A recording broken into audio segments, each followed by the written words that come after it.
साध्या सोप्या भाषेमध्ये ज्यांना मूल होत नाही त्यांच्यासाठी IVF टेक्नॉलॉजीचा वापर करतात.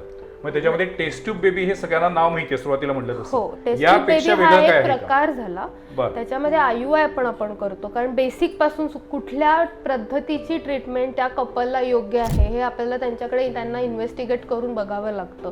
कुठल्या टप्प्यात त्यांचं फर्टिलिटी करिअर जे आपण म्हणतो एखाद्या मुलीचं किंवा एखाद्या कपलचं, त्या फर्टिलिटी करिअरच्या त्या कुठल्या टप्प्यात आहेत, त्यांना किती वर्ष आपण वाट बघून प्रेग्नन्सी नॅचरली मिळवू शकतो का, IUI करून मिळवू शकतो का, आधी आपल्याला लाईफस्टाईल चेंज करून त्यांचा हॉर्मोनल बॅलन्स नीट करून मग आपण प्रेग्नन्सी मिळवू शकतो, किंवा काहीतरी मेजर प्रॉब्लेम आहेत की नाही टेस्ट ट्यूबशिवाय IVF शिवाय पर्यायच नाही, हे आपल्याला इन्व्हेस्टिगेट करून त्यांना इन्व्हेस्टिगेट केल्यानंतर काही चाचण्या केल्यानंतर लक्षात येतं आणि मग त्याप्रमाणे त्या कपल्सना आपल्याला काउन्सिल करायला लागतं की कुठल्या पद्धतीने त्यांनी जायला पाहिजे.